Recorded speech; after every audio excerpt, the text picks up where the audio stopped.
Welcome to another episode of Life and Whiskey. As always, I'm Jordan. Today we are going to look at something that took me a while to actually acquire. Talisker, their 10, which is like their mainstay staple release. Um, the first Talisker that I had was the Talisker Storm. Picked that up a couple years ago on our travels back to Rochester, Minnesota. We were passing through, met a buddy there for a little while, and at the local liquor store, they had the Talisker Storm, and I think I paid like $42 for it. And then for Father's Day, my wife got me the Talisker Distillers Edition, and sorry, let me look this up real quick, see what we got there. Talisker, Talisker, Talisker. Sorry. So she got the Distillers Edition for $99.99 here in town at one of the local stores.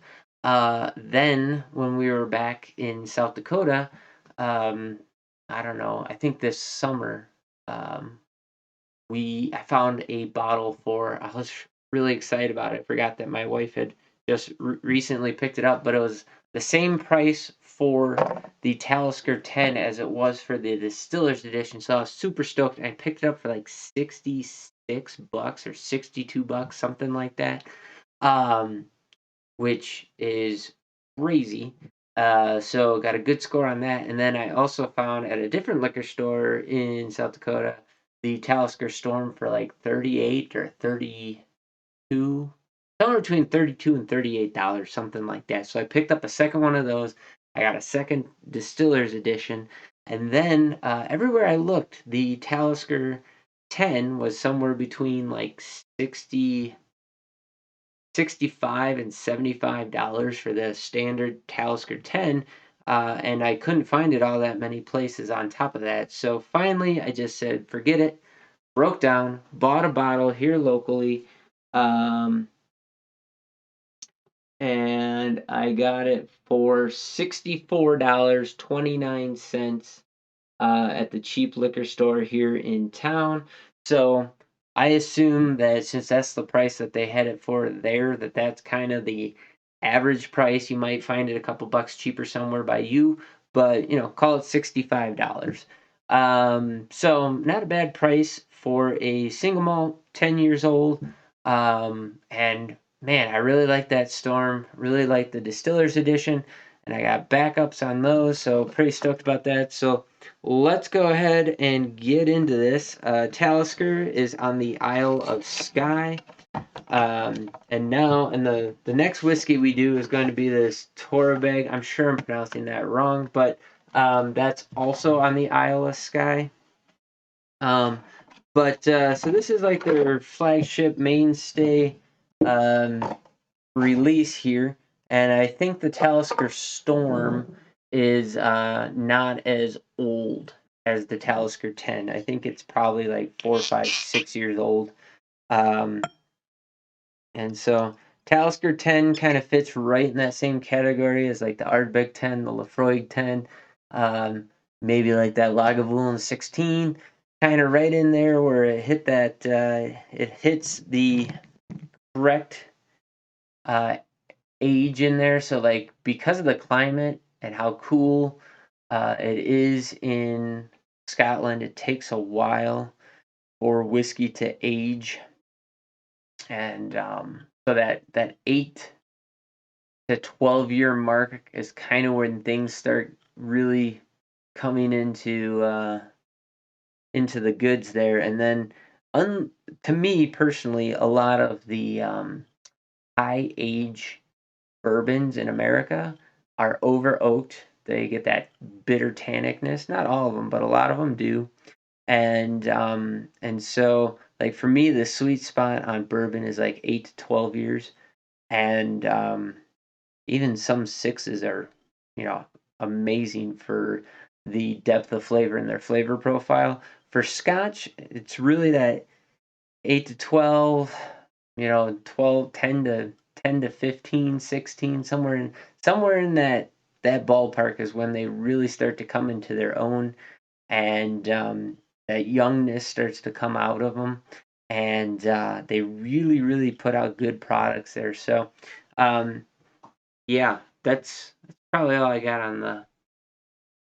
Ooh, that is delicious. Okay, on the nose, that was like a giant butterscotch, just like those round, hard.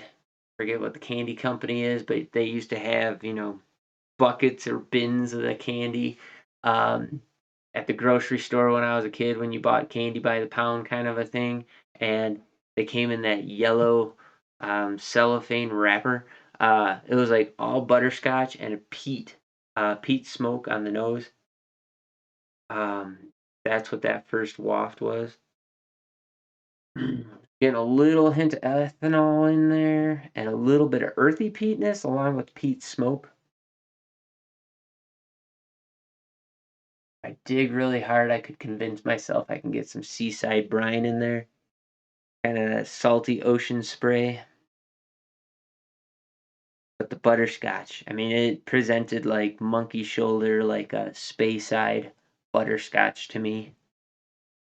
It's very, very pleasant. As I'm going through this, it's now turning way more into that earthy, boggy, peaty, algae nose with that salty ocean spray. Peat smoke's gone away now. Very nice though. On the first sip, smoke forward on that first sip. It was oily and heavy in the mouthfeel, creamy.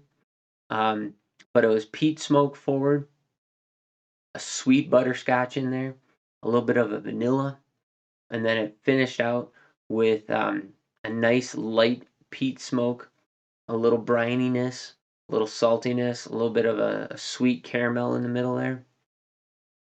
But that peat smoke was just a nice, even. So there were two flavor profiles. The peat smoke was kind of riding above everything.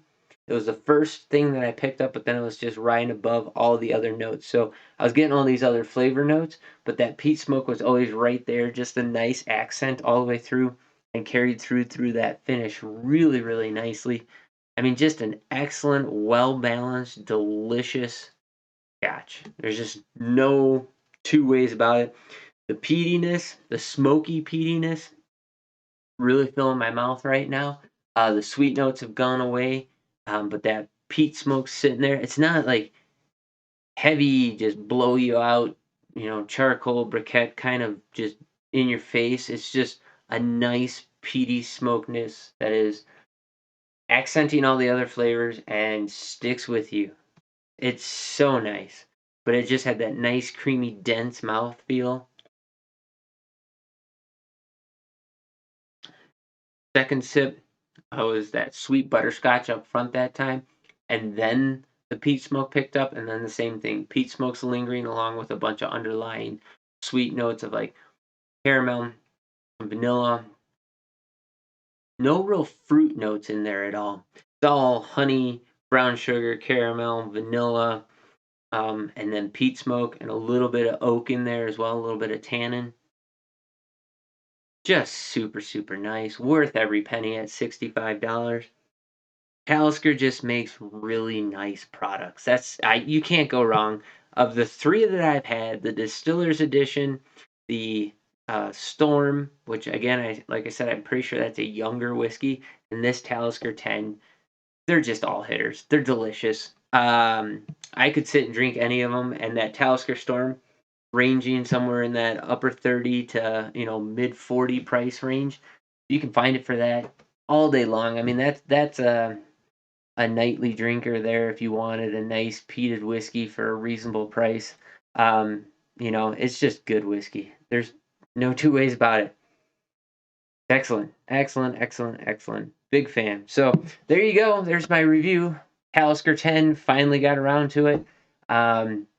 Go ahead, drop in the comments down below what you can find a bottle for in your area if you're able to find it. Also, anything you got to say about Talisker 10 or the Talisker in general, I'd be curious to hear what you have to say about that. So go ahead and put that in the comments down below as well.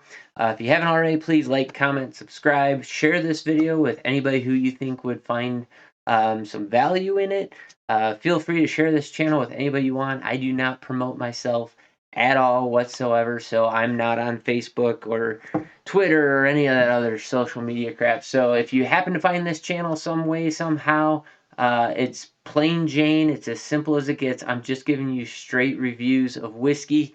And I'm going to do some comparison videos coming up because this Torbag's going to be the last whiskey that I have to review for a while. And my collection's kind of in that 250, 260 range at this point. So got plenty of whiskey.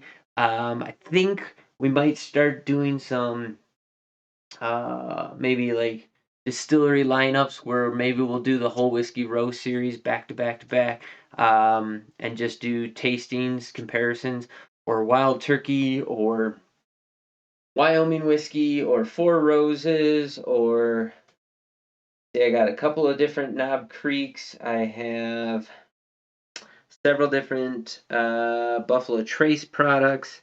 I got several Lafroigs, several Ardbegs, several Lagavulins, several Bunnahabhains. Um, yeah, so I think we might start doing some distillery lineup comparisons. Also, I'd like to maybe I'll bring my wife in and have her do some blind pours for me, and see if I can figure out what's what, or maybe I'll just rank choice them to see which ones I like the best out of a lineup or something like that. Also, I want to give you guys my thoughts on different concepts of whiskey. Like if you got a budget and you're just starting in whiskey and you're like, man, I tried this whiskey or that whiskey and I really liked it and I want to start getting into whiskey. I'll give you some thoughts on that. Because I started this channel again, I've bought every bottle out of my pocket. So, I started this channel looking at like 35 and under bottles, and I probably have 30 or 40 of those. And then, kind of slowly as I kind of ran through all those in my local area, then I moved up to like $40 to $60 whiskeys, and I kind of ran through all those. And, at this point, I've had a lot of different varieties, and so I think I have a pretty good idea of like what the characteristic of each distillery is going to be. And so if you like this flavor profile, check out these whiskeys kind of concepts along with like some different price points and stuff, because I've definitely bought bottles that I regret, not because the whiskey was bad, but because the whiskey was not up to snuff with the price. And as we've always talked about on this channel, price is not an indication of flavor quality. So, I found some really, really good whiskeys for really reasonable prices. So, that kind of stuff is probably what I'm going to start moving into with the whiskeys that I have on hand. So, look forward to those videos coming out here in the near future, along with the few reviews I have left. And as always, I have a list of 20 or 30 whiskeys I'd like to buy, but I'm starting to slow down a little bit on that buying since I've crossed the $10,000 threshold of purchasing whiskey, which that's a sizable amount of money, and it's a great hobby and all, but really would like to maybe not be spending that kind of money, especially because now I have all these bottles, which I love, and I love being able to have friends come over or family or whomever and share stuff with them. Or chances are I have bottles of things that most people wanted to try at some point, but just have never been able to, had the opportunity. So I like sharing that with people, and that's really what whiskey's all about, isn't it? Is sharing with everybody. So. Um, yeah, I'm going to start scaling back my purchases, even though I still have some things on my list. And I'm going to start hopefully providing some more value to the channel and to you by giving you some more conceptual things to work from, whether that be tasting profiles, distillery profiles, price points. I'll probably get in on some of those like Reddit things, like you only need 5 whiskeys, or whatever kind of BS like that. I'll probably outline some good ideas of like things that I really like, or what am I drinking right now, or um, those kinds of things. So stay tuned for that. And as always, thanks for watching. I do greatly appreciate it. Check out Life and Whiskey on BitChute and Rumble if you haven't already. That's where I'm going to be doing the mainstay of my content. I release on BitChute currently on Wednesdays and Saturdays. So if you want to look ahead at bottles and stuff like that, what's going on, that's where you'll find the most up-to-date stuff. If you're watching on YouTube and on Rumble, because right now my Rumble channel is just copying videos from YouTube, I want to say it's in like the mid 150s, 160s for videos. If you're watching this, like this video will probably be like in the mid 200s. So almost 100 videos ahead if you're watching on BitChute. So go ahead and do that. And as always, thanks for watching. You guys have yourselves a great day.